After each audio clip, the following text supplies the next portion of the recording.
19 বছর পর 58 এএসপির প্রশিক্ষণ সমাপনী। আগস্ট ঘিরে ফ্যাসিবাদীদের কার্যক্রম স্পষ্ট, সারদায় স্বরাষ্ট্রমন্ত্রী। নরসিংদীর রায়পুরায় বাড়িতে ঢুকে একজনকে গুলি করে হত্যা, আহত আরও 3 জন হাসপাতালে ভর্তি।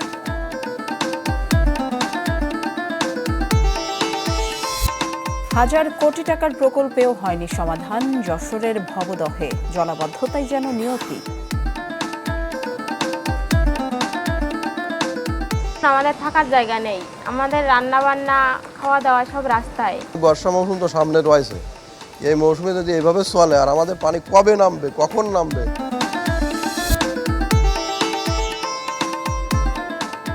আমন্ত্রণ মেগা ডিজিটাল স্কেল দেশ 24-এ আপনাদের সাথে আছি আমি ফারজানা নিশি। এতক্ষণ শিরোনামগুলো শুনছিলেন, এবার পুরো খবর। অবশেষে 19 বছর পর প্রশিক্ষণ শেষ করলেন 27তম বিসিএসের 58 সহকারী পুলিশ সুপার। রাজশাহীর সারদায় বাংলাদেশ পুলিশ একাডেমিতে শেষ হয় তাদের প্রশিক্ষণ। সমাপনী অনুষ্ঠানে স্বরাষ্ট্রমন্ত্রী বলেন, আগস্ট ঘিরে ফ্যাসিবাদীদের কার্যক্রম স্পষ্ট, এ নিয়ে সর্বোচ্চ সতর্ক রয়েছে পুলিশ। এ সময় দলীয় প্রভাবমুক্ত হয়ে পুলিশকে কাজ করার নির্দেশ দেন সালাউদ্দিন আহমদ। চাকরিতে যোগ দেওয়ার কথা ছিল 2007 সালে, সেই চাকরি ফিরে পেলেন 19 বছর পর। রাজশাহীর সারদায় বাংলাদেশ পুলিশ একাডেমিতে প্রশিক্ষণ শেষ করলেন 27তম বিসিএসের 58 সহকারী পুলিশ সুপার। সমাপনী কুচকাওয়াজে প্রধান অতিথি হিসেবে অভিবাদন গ্রহণ করেন স্বরাষ্ট্রমন্ত্রী সালাউদ্দিন আহমদ। বলেন, 18 বছর আগে ফ্যাসিবাদী সরকারের প্রতিহিংসার শিকার হয়েছিলেন এসব কর্মকর্তা। প্রায় 1.5 যুগ আগে অবৈধ সরকারের প্রতিহিংসার শিকার হয়েছিলেন আপনারা। স্বৈরাচারী ফ্যাসিস্ট সরকারের পতনের পরে ন্যায্য অধিকার ফিরে পাওয়ায় আপনাদের অভিনন্দন। পুলিশ কোনো বিশেষ দলের বা গোষ্ঠীর লাঠিয়াল বাহিনী নয়, বরং পুলিশ হবে জনগণের কৃত্রিম বন্ধু। আমাদের নির্বাচনী ইশতেহারে আমরা দ্ব্যর্থহীনভাবে ঘোষণা করেছি, জননিরাপত্তা নিশ্চিত করা এবং পুলিশ বাহিনীকে দলীয় প্রভাবমুক্ত করে একটি আধুনিক, সেবাধর্মী ও মানবিক সংস্থায় রূপান্তর করাই আমাদের মূল লক্ষ্য। এক প্রশ্নের জবাবে মন্ত্রী জানান, আগস্ট মাস ঘিরে ফ্যাসিবাদের কার্যক্রম ঠেকাতে সর্বোচ্চ সতর্কতায় রয়েছে পুলিশ। আওয়ামী ফ্যাসিবাদী গোষ্ঠী, যেটা নিষিদ্ধ ঘোষিত রাজনৈতিক গোষ্ঠী, তাদের বিভিন্ন কার্যক্রম আগস্ট মাসে পরিলক্ষিত হচ্ছে, তো সেই জন্য আমরা সবাইকে সতর্ক থাকতে বলেছি। দীর্ঘ বঞ্চনার পর 24-এর গণ অভ্যুত্থানের কথা স্মরণ করে দলীয় প্রভাবমুক্ত হয়ে কাজ করতে কর্মকর্তাদের প্রতি আহ্বান জানান স্বরাষ্ট্রমন্ত্রী। আবরার শাইর, চ্যানেল 24, রাজশাহী। ফ্যাসিবাদী রাজনৈতিক শাসন থেকে বের হয়ে এসেছে বাংলাদেশ, এতে দুয়ার খুলেছে নতুন সম্ভাবনার। ঠাকুরগাঁও জেলা আইনজীবী সমিতির অনুষ্ঠানে এসব বলেন বিএনপি মহাসচিব ও স্থানীয় সরকার মন্ত্রী মির্জা ফখরুল ইসলাম আলমগীর। নতুন একটা সম্ভাবনা সৃষ্টি হয়েছে, এই সম্ভাবনা হচ্ছে যে গণতান্ত্রিক ব্যবস্থাকে সুদৃঢ় করা। গণতন্ত্র যদি চলে, গণতন্ত্র যদি প্র্যাকটিস হয়, তাহলে বাকি সব কার্য হয়ে যায়। আমরা একটা প্রশাসনকে যদি দক্ষ প্রশাসন হিসেবে গড়ে তুলতে পারি, তাহলে রাষ্ট্র উপকৃত হবে। সেই সঙ্গে পার্লামেন্টকে যদি আমরা ফাংশনাল করতে পারি। নরসিংদীর রায়পুরায় পূর্ব বিরোধের জেরে বাড়িতে ঢুকে একজনের মাথায় ও পায়ে গুলি করে হত্যার অভিযোগ উঠেছে। এ ঘটনায় আহত হয়েছেন আরও 3 জন। সকালে উপজেলার চাঁদপুর ইউনিয়নের সদাগর কান্দি এলাকার ঘটনা এটি। স্থানীয়রা জানান, ফরিদ গ্রুপ ও মোমেন চেয়ারম্যান গ্রুপের দ্বন্দ্ব দীর্ঘদিনের, বিরোধ মেটাতে কয়েকবার বৈঠকও হয়েছে। অভিযোগ, এর জেরে সকালে দেশীয় এবং আগ্নেয়াস্ত্র নিয়ে মোমেন মিয়ার বাড়িতে হামলা চালায় ফরিদ গ্রুপের সমর্থকরা। এক পর্যায়ে তারা মোমেন মিয়ার মাথায় ও পায়ে গুলি করে। এ সময় ঠেকাতে গিয়ে আহত হন আরও কয়েকজন। আহতদের উদ্ধারের পর স্থানীয় হাসপাতালে নেওয়া হলে মোমেনকে মৃত ঘোষণা করে চিকিৎসক। পুলিশ জানায়, বিষয়টি শুনে এলাকার অতিরিক্ত পুলিশ মোতায়েন করা হয়েছে। লুট করার সময় আমার চাচা মোমেন মিয়া তাদেরকে বাধা দিয়েছে। বাধা দেওয়ার পরে তখন তারা সরাসরি গুলি করছে। আমরা রোগীর পালস, প্রেশার কোনো কিছুই পাই নাই। আমরা ইসিজি করে একদম বর্ডার লাইনে আসছি, যার কারণে মানে ওই রোগী আসতে আসতে ব্লিডিং হয়ে আঘাতের পরে রাস্তায় মারা গেছে। একজন আহত অবস্থাতে আপনার যে রায়পুরা উপজেলা স্বাস্থ্য কমপ্লেক্সে মারা গিয়েছেন, তো বাকি 4-5 জন হচ্ছে আপনার আহত হয়েছেন, তারা চিকিৎসা নিচ্ছেন, আশঙ্কাজনক অবস্থাতে কেউ নেই। আমরা গ্রেপ্তারের চেষ্টা করছি, আমাদের পুলিশ টিম সেখানে ঘটনাস্থলে আছে, তাদেরকে গ্রেপ্তার করার জন্য আমরা সর্বোচ্চ চেষ্টা করছি। ইনি আরো খবর জানাতে নরসিংদী থেকে আমাদের সাথে সরাসরি যুক্ত হচ্ছেন সঞ্জিত সাহা। সঞ্জিত, আমরা যেমনটি জানি একজন নিহত এবং আরো 4 জন আহত হয়েছেন, সবশেষ খবর জানাবেন আহতদের শারীরিক অবস্থা এখন কি, আর সব মিলিয়ে পুলিশ কি বলছে? নিশি, আপনি জানেন যে নরসিংদীর রায়পুরায় কিন্তু চাঁদপুর গ্রামে কিন্তু বাড়িতে ঢুকে মোমেন মিয়া নামে একজনকে গুলি করে হত্যা করা হয়েছে এবং এই ঘটনায় আরো 4 জন আহত রয়েছে। 4 জনের মধ্যে 3 জন কিন্তু নরসিংদীর রায়পুরা যে স্বাস্থ্য কমপ্লেক্সে রয়েছে সেখানে কিন্তু চিকিৎসাধীন রয়েছে এবং পুলিশের পক্ষ থেকে বলা হয়েছে যে ঘটনার পরপরই এলাকার পুলিশের অভিযান শুরু হয়েছে এবং সেখানে অভিযুক্ত যারা আছে তাদেরকে গ্রেফতারের প্রক্রিয়া যেটি শুরু রয়েছে সেটি শুরু করেছে এবং এই মুহূর্তে পুলিশের পক্ষ থেকে বলা হচ্ছে যে আইন শৃঙ্খলা পরিস্থিতি ওখানে নিয়ন্ত্রণ রয়েছে। আমরা একটু সরাসরি জানার চেষ্টা করবো, এখানে রয়েছে ঘটনার প্রত্যক্ষদর্শী এবং নিহত মোমেন মিয়ার ছেলে, কি হয়েছিল একটু বলবো। আমাদের বাড়িতে বসে রয়েছি, আমরা বাবার সাথে বসে রয়েছি, আর আইসে বাড়ির ভিতরে ডাকাতি করার জন্য, মূলত অস্ত্র নিয়ে আইসে ডাকাতি করতে, ঘরে স্বর্ণ অলঙ্কার নিতেছে, মহিলার উপর আঘাত করতেছে। পরে যখন আব্বা ঘর থেকে বাইরে আইয়া কি দিচ্ছে তোরা মহিলার ইটা করতে, একথা বলার সাথে সাথে মনে করেন যে মাথার মধ্যে ঠেকায় গুলি করছে, ওরাতে ঠেকায় গুলি করছে। আমরা আরেকটু আরেকজন প্রত্যক্ষদর্শীর কাছে জানার চেষ্টা করব, মানে কি নিয়ে এই বিরোধ, কেন এই হামলা, কেন বা বাড়িতে ঢুকে মারা হলো একটু বলবেন। আসলে তারা হচ্ছে সন্ত্রাসী বাহিনী। গত 17 বছর আওয়ামী লীগের আমলে তারা এরকম সন্ত্রাসী কর্মকাণ্ড আমাদের এলাকাতে করছে। আর আমাদের এলাকাটা হচ্ছে নরসিংদী জেলার সর্বশেষ এবং দুর্গম চরাঞ্চল, রায়পুরা থেকে যোগাযোগের বিচ্ছিন্ন একটা এলাকা আমাদের, যার ধরুন নাকি তারা এই কর্মকাণ্ড গুলা এরা করতে সাহস পাচ্ছে। এরা দীর্ঘদিন যাবত অস্ত্রের ব্যবসার সাথে জড়িত, তাদের বাড়িতে অস্ত্রের কারখানা পর্যন্ত আছে। এই বিষয়গুলো আমরা আমাদের এলাকার চেয়ারম্যানকে জানাইছি, চেয়ারম্যান সাহেব থানা তো ইনফরমেশন দিছে। এমনকি গতকাল আমরা আমাদের এলাকা থেকে নিরীহ মানুষ আমরা যারা আছি 100+ লোক আইসা এমপি মহোদয় ইঞ্জিনিয়ার আশরাফুদ্দিন বকুল সাহেবের সঙ্গে আমরা দেখা করছি। আমরা এলাকায় শান্তি চাই, ওই লক্ষ্যে আমরা ওনাদের সাথে কথা বলছি। কথা বলার পরে উনি দায়িত্ব দিছে 2 জনকে যে তারা 2-1 দিনের মধ্যে সময় করে যাবে, যায় তাদেরকে নিয়ে বসবে তারা কেন এগুলা করতেছে। তো আমরা এর উচিত আইনগত ব্যবস্থা এবং উচিত বিচার চাই। দর্শক, আপনারা শুনছিলেন আসলে মূলত যে বিষয়টি বলছিল যে আমরা যতটুকু জানতে পেরেছি এলাকার আধিপত্য বিস্তারকে কেন্দ্র করে স্থানীয় যে ইউপি চেয়ারম্যান রয়েছে, মোমেন চেয়ারম্যানের সাথে প্রতিপক্ষ ফরিদ মিয়া গ্রুপদের দ্বন্দ্ব চলে আসছিল। এই দ্বন্দ্বের জের ধরেই কিন্তু আজকে হামলা, সংঘর্ষ এবং বাড়িঘরে যে লুটপাটের ঘটনাটি ঘটেছে এবং সর্বশেষ একজনকে গুলি করে মারা হয়েছে। আমরা যেটা জানতে পেরেছি এই বিষয়টি মীমাংসার জন্য স্থানীয় যে সংসদ সদস্য তিনিও উদ্যোগ নিয়েছিলেন, কিন্তু এরপরও কোনো লাভ হয়নি। এর মধ্যেই আজকে এই হতাহতের ঘটনা ঘটলো। তো নরসিংদীর এই মুহূর্তে চরাঞ্চলের পরিস্থিতি রয়েছে এবং নিহতের মরদেহ সদর হাসপাতাল মর্গে রয়েছে। এই ছিল সর্বশেষ অবস্থা। নিশি। সঞ্জিত, ধন্যবাদ আপনাকে। দর্শক দেখছিলেন সঞ্জিত সাহা নরসিংদী থেকে, সেখানকার সবশেষ খবর আমাদের জানাচ্ছিলেন। আমরা পরের খবরে যাব। 3 দশকে ব্যয় হয়েছে হাজার কোটি টাকা, নেওয়া হয়েছে একের পর এক প্রকল্প, কিন্তু স্থায়ী সমাধান হয়নি যশোরের ভবদহের জলাবদ্ধতার। সবশেষ 140 কোটি টাকার নদী খনন প্রকল্পে বাসিন্দারা আশায় বুক বাঁধলেও মাত্র কয়েকদিনের টানা বর্ষণ সেই আশাকে ভাসিয়ে দিয়েছে। ফের পানি নিচে বিস্তীর্ণ এলাকা, চরম ভোগান্তিতে শতাধিক গ্রামের মানুষ। তৌহিদুর রহমানের রিপোর্ট, ছবি তুলেছেন ইমরান হোসেন। যশোরের মনিরামপুরের সুজাতপুরের গৃহবধূ বিধি রানী, তার বাড়ির উঠান পেরিয়ে বসত ঘরের রান্নার জায়গা, গোয়াল ঘর সবই ডুবেছে পানিতে। কোমর সমান পানি ডিঙিয়ে যতটুকু সম্ভব ঘরের মাল নিরাপদে নিয়ে যাওয়ার চেষ্টা বিধি রানীর। আমাদের থাকার জায়গা নেই, আমাদের রান্না বান্না খাওয়া দাওয়া সব রাস্তায়, গরু বাছুর হাঁস মুরগি সব রাস্তায় নিয়ে যাওয়া হচ্ছে।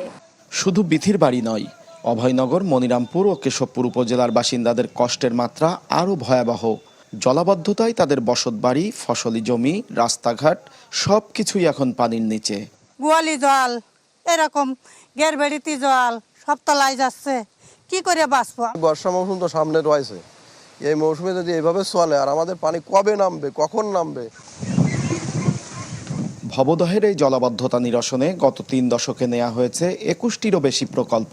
খাল খনন, নদী সংস্কার, পানি নিষ্কাশনের ব্যবস্থার উন্নয়ন সহ বিভিন্ন কাজে ব্যয় হয়েছে হাজার কোটি টাকা, কিন্তু মেলেনি স্থায়ী কোনো সমাধান। আর এর জন্য পানি উন্নয়ন বোর্ডের কর্মপরিকল্পনাকে দুষছেন আন্দোলনকারীরা। এই বাঁধটা দেওয়ার ফলে আমাদের 4 থেকে 5 কিলোমিটার আমাদের এখানে পলি পড়ে ভরে গেছে।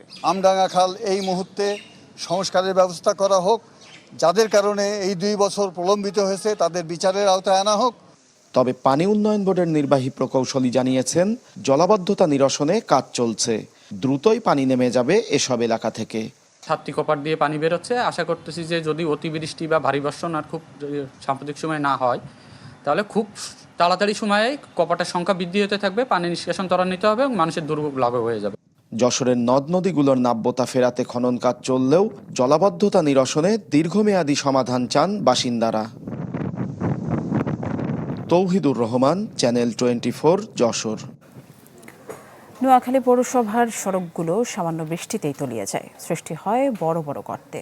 এতে প্রায়ই ঘটে দুর্ঘটনা, দুর্ভোগে পড়তে হয় সাধারণ মানুষদের। আরও খবর জানাতে সরাসরি যুক্ত হচ্ছেন হাসিব আল আমিন। হাসিব, জানাবেন সেখানকার সবশেষ খবর কি আছে? নিশি 1976 সালে তৈরি করা হয় এই নোয়াখালী পৌরসভা। এটি প্রথম শ্রেণীর পৌরসভা, তবে সেবা কিন্তু এই নোয়াখালীর বাসিন্দারা পাচ্ছেন না। প্রতি বছর যখন বর্ষাকাল আসে তখন যেন ভোগান্তি এদের বাড়েই। আমি যদি দেখাই, আমি এই মুহূর্তে দাঁড়িয়ে আছি নোয়াখালী পৌরসভার 5 নম্বর ওয়ার্ডে। এখানে মূলত যে সড়কটি রয়েছে, এই সড়কের পাশেই রয়েছে 4 লেন সড়ক, যেটা দিয়ে নোয়াখালীর একমাত্র 4 লেন সড়ক, যেটা দিয়ে নোয়াখালী থেকে ঢাকা কিংবা চট্টগ্রামে যাতায়াত করেন। এই মহাসড়কের যে আঞ্চলিক মহাসড়কের তার পাশ দিয়ে যেই সড়কটি রয়েছে, এটি মূলত হরিনারায়ণপুর স্কুল, হরিনারায়ণপুর প্রাথমিক বিদ্যালয়, হরিনারায়ণপুর এতিমখানা সহ যে হরিনারায়ণপুর রেল স্টেশন রয়েছে, সেই রেল স্টেশনে যাতায়াতের জন্য এই সড়কটি ব্যবহার করা হয়। প্রায় 1 কিলোমিটার এই সড়কটি হলেও এর যখন বৃষ্টি হয় এটা কিন্তু তলিয়ে যায় এবং এখানে বড় বড় গর্তের সৃষ্টি হয়। আমি যদি আপনাকে দেখাই, এখানে কিন্তু প্রায় সময় দুর্ঘটনা ঘটে।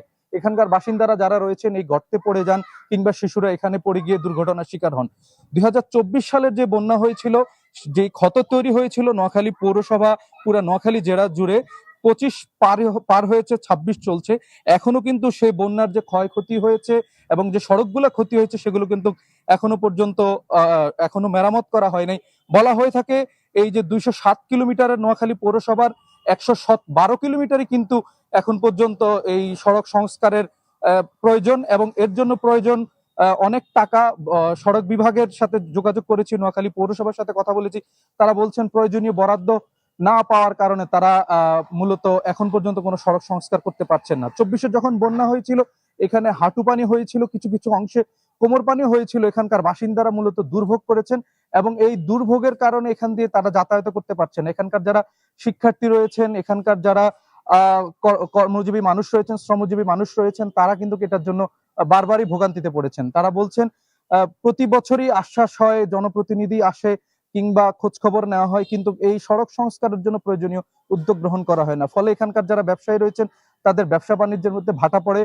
এছাড়াও এখানকার যারা যানবাহন রয়েছে সেই যানবাহনগুলো কিন্তু বারবার নষ্ট হয়। এতে করে অতিরিক্ত খরচও তাদের পোহাতে হয়। বিশেষ করে যেসব পরিবহনগুলো রয়েছে তারা যাতায়াত করার জন্য যখন এখান দিয়ে চলাফেরা করে তখন অতিরিক্ত টাকা কিন্তু তাদের গুনতে হয়। তারা বলছেন যেই সড়ক মেরামত করলে যে উপকারটা হতো তার থেকে এই ভাঙ্গাচোরা সড়ক এবং বিকল্প কোনো সড়ক না থাকার কারণে এই ভাঙ্গাচোরা সড়ক দিয়ে তারা বাধ্য হয়ে পার হচ্ছেন। এতে করে কিন্তু তারা ব্যাপক পরিমাণে ভোগান্তির ভিতরে পড়ছেন। নোয়াখালীর পৌরসভার যে বাসিন্দারা রয়েছেন তারা অভিযোগ করছেন পৌরসভার কেবল এই অংশেই নয়, পুরো পৌরসভা জুড়ে মূলত সড়ক সংস্কারের জন্য যে উদ্যোগগুলো রয়েছে সেগুলো কিন্তু না হচ্ছে না। বলা হচ্ছে পৌরসভার 95% সড়কই রয়েছে যেগুলোর সংস্কার করা প্রয়োজন, কিন্তু এখানকার যিনি নির্বাহী প্রকৌশলী রয়েছেন পৌরসভার, তিনি বলেছেন তারা প্রয়োজনীয় বরাদ্দ পাচ্ছেন না। বরাদ্দ না পাওয়ার কারণেই মূলত তারা এই যে সড়ক যেগুলো সংস্কার করা প্রয়োজন সেগুলো সংস্কার করতে পারছেন না।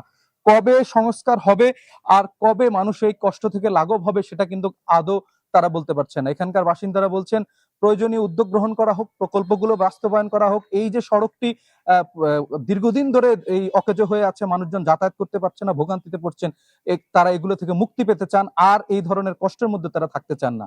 নিশ্চয়ই এই ছিল আমার কাছে সর্বশেষ।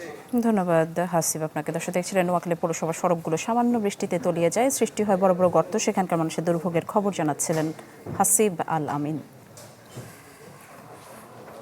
বানের পানি নেমে গেছে, এখনো ত্রাণ পায়নি ক্ষতিগ্রস্তরা। তবে ত্রাণের চাল গেল এমন 2 ইউনিয়নে যেখানে বন্যাই হয়নি। বলছে কুড়িগ্রামের নাগেশ্বরী উপজেলার রামখানা ও সন্তোষপুর ইউনিয়নের কথা, যেখানে গত কয়েক বছরেও বন্যার পানি ঢোকেনি। প্রকৃত ক্ষতিগ্রস্তদের জন্য নেই বরাদ্দ। এমন অনিয়মের বিষয়ে সদুত্তর নেই স্থানীয় প্রশাসনের কাছে। গোলাম মাওলা সিরাজের রিপোর্ট দেখুন। জুন ও জুলাইয়ে দুদফা বন্যায় কবলিত হয় কুড়িগ্রামের বিভিন্ন এলাকা। বন্যায় ক্ষতিগ্রস্তদের জন্য ত্রাণ বরাদ্দ দেয় জেলা প্রশাসন। এর মধ্যে নাগেশ্বরী উপজেলায় বরাদ্দ দেয়া হয় ৩০ মেট্রিক টন চাল। অথচ বানের পানি নামলেও ত্রাণ না পাওয়ার অভিযোগ বন্যা কবলিতদের। আমাদের ইউনিয়নে কোনো উপকারভোগী বা যারা দুস্থ পরিবার আছে বন্যা কবলিত, তাদের মধ্যে এখন পর্যন্ত জিআরে কোনো চাল পৌঁছানো হয়নি। সে চাল এখন কোথায় আছে আমরা এটা জানি না। আমরা বরাদ্দ পাইনি এবং আমরা দুস্থ মানুষের কাছে যেতে পারিনি। এদিকে বরাদ্দ তালিকায় দেখা যায় গেল ৩০ জুন রামখানা ও সন্তোষপুর ইউনিয়নে এসব ত্রাণের চাল বরাদ্দ করেছেন উপজেলা নির্বাহী কর্মকর্তা, যেখানে কোনো বন্যাই হয়নি। কয়েকদিন আগে ইউনো মহোদয় আমার এবং নাগেশ্বরী উপজেলা প্রকৌশলীর নামে 15-30 টন মাল গচ্ছিত জমা রাখেন। যখন রাষ্ট্রীয় কাজ এবং বন্যার কাজে লাগবে আমি যথাযথভাবে ফেরত দিতে বাধ্য থাকবো।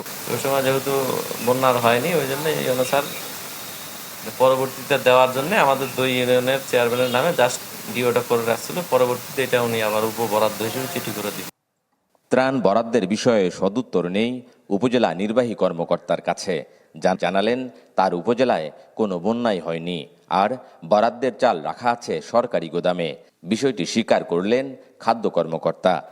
চালটা আসার পর আমি চেয়েছিলাম ফেরাই দিতে, তো এমপি মহোদয় এবং স্থানীয় রাজনৈতিক নেতৃবৃন্দের সাথে পরামর্শক্রমে আমরা সিদ্ধান্ত নিলাম বসে যে চালটা আটকে যেহেতু এসেছে এলাকার লোকের জন্য। বন্যা না হওয়ার কারণে আমরা চালটা তুলে খাদ্য গুদামেই রেখে দিয়েছি। আমাদেরকে রিকোয়েস্ট করতে যে এটা হচ্ছে জিআর 30 টন চাল আমরা আসলে গোডাউনে রাখে, এখন হোটেলে যেভাবে রাখছে যে কোনো সময় যদি চায় তাহলে দিয়ে দিবে, জাস্ট রাখা হয়েছে আর কি। উপজেলা ত্রাণ শাখার তথ্য মতে এবারের বন্যায় পানিবন্দী হয়েছেন ২৫০০-এরও বেশি মানুষ। গোলাম মাওলা সিরাজ, চ্যানেল 24, কুড়িগ্রাম। ঠাকুরগাঁওয়ের পীরগঞ্জে বজ্রপাতে প্রাণ গেছে 2 জনের। পুলিশ জানায় দুপুরে বৃষ্টির সাথে বজ্রপাত শুরু হয়। এ সময় কুশারিগাঁও গ্রামে একটি চায়ের দোকানে থাকা শান্তি রানী ও সুইরাম গুরুতর আহত হন। পরে তাদের স্থানীয় হাসপাতালে নেওয়া হলেও বাঁচানো যায়নি। এদিকে দিনাজপুরের বিরলে এক নারীকে আগুনে পুড়িয়ে হত্যার অভিযোগ উঠেছে সাবেক স্বামীর বিরুদ্ধে। এই ঘটনায় অভিযুক্ত মাহবুবুর রহমানকে আটক করেছে পুলিশ। হত্যার কারণ অনুসন্ধানে কাজ করছে পুলিশ।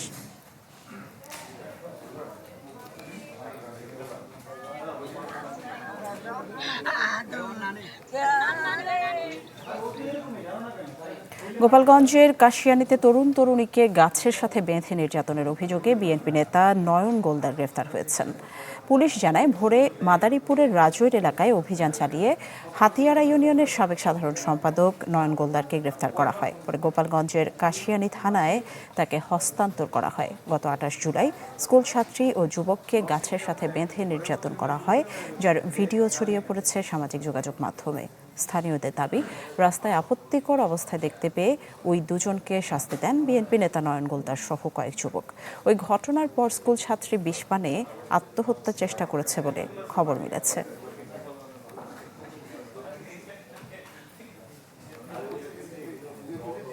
সুনামগঞ্জের জগন্নাথপুরের মইয়ার হাওরে নৌকাডুবিতে নিখোঁজ 4 জনের মরদেহ উদ্ধার করা হয়েছে।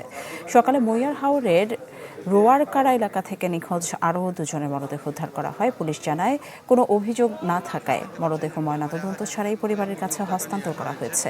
গত শুক্রবার বালুচর এলাকায় ধর্মীয় অনুষ্ঠান শেষে বাড়ি ফেরার পথে ঝোড়ো হাওয়ায় বৈঠাখালী এলাকায় নৌকা ডুবে যায়। অন্যরা সাঁতরে তীরে উঠলেও নিখোঁজ হয় 4 জন। অভিযানে 2 জনের মরদেহ উদ্ধার হয়। এই মুহূর্তে অধীর দেবনাথের মরদেহ ওনার বাড়িতে নিয়ে আসা। হবিগঞ্জে এনসিপির মামলায় জেলা ছাত্রদলের সভাপতি সহ 11 আসামির জামিন মঞ্জুর করেছেন আদালত। দুপুরে জেলা সিনিয়র জুডিশিয়াল ম্যাজিস্ট্রেট আদালতে আসামির আত্মসমর্পণ করে জামিনের আবেদন করেন। শুনানি শেষে তাদের জামিন মঞ্জুর করা হয়। গত 28 জুলাই হবিগঞ্জে জুলাই পদযাত্রা শেষে ফেরার পথে এনসিপির কেন্দ্রীয় এবং স্থানীয় নেতাকর্মীদের উপর হামলা হয়। আহত হন সার্জিস আলম সহ অন্তত 15 জন। পরের দিন রাতে কামাইছড়া পুলিশ ফাঁড়িতে মামলা করেন জেলা যুব শক্তির আহ্বায়ক তন্ময় তাহের।